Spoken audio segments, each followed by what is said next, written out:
ఓటమి నుంచి లేచి ఫ్యాషన్ సామ్రాజ్యాన్ని నిర్మించిన రాజు. పార్ట్ 2 చివరలో మైకేల్ కోర్స్ కంపెనీ తీవ్రమైన కష్టాల్లో పడిందని చూసాం. ఒకప్పుడు అందరూ ప్రశంసించిన బ్రాండ్ ఇప్పుడు నిలబడుతుందా లేదా అన్న సందేహం ఏర్పడింది. చాలామంది అనుకున్నారు ఇంకా అంతే, మైకేల్ కథ ముగిసిపోయింది. కానీ చరిత్రలో గొప్ప విజయాలు అత్యంత కష్టమైన పరిస్థితుల తర్వాతే పుడతాయి. మైకేల్ కూడా అదే నిరూపించాడు.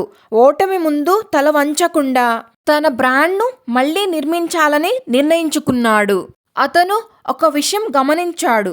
ప్రపంచంలో చాలామంది లగ్జరీ వస్తువులు కొనాలనుకుంటారు, కానీ అత్యంత ఖరీదైన బ్రాండ్లు అందరికీ అందుబాటులో ఉండవు.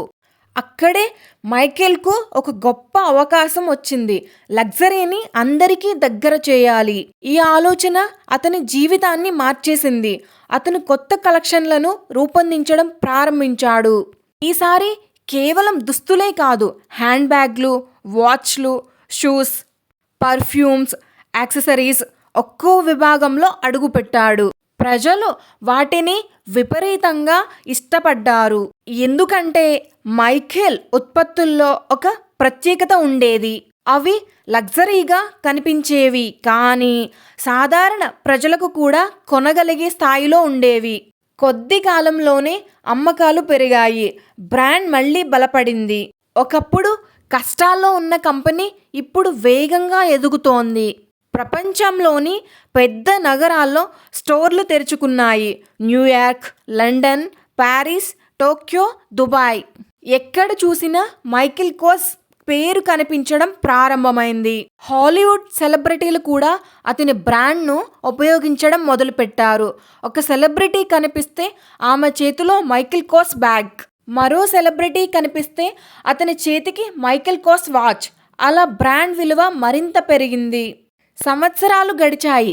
మైకేల్ కలలు ఒక్కొక్కటిగా నిజమవుతున్నాయి. ఒకప్పుడు కాగితాలపై డిజైన్లు గీసిన బాలుడు ఇప్పుడు ప్రపంచంలోని అతిపెద్ద ఫ్యాషన్ డిజైనర్లలో ఒకరిగా నిలిచాడు. అతని కంపెనీ విలువ బిలియన్ల డాలర్లకు చేరుకుంది. వేలాది మందికి ఉద్యోగాలు లభించాయి. లక్షలాది మంది అతని ఉత్పత్తులను ఉపయోగించడం ప్రారంభించారు. కానీ మైకేల్ విజయానికి అసలు కారణం డబ్బు కాదు, అతని పట్టుదల.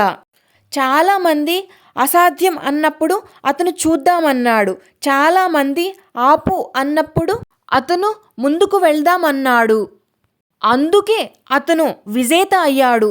ఈ కథ మనకు ఒక గొప్ప పాఠం నేర్పుతుంది.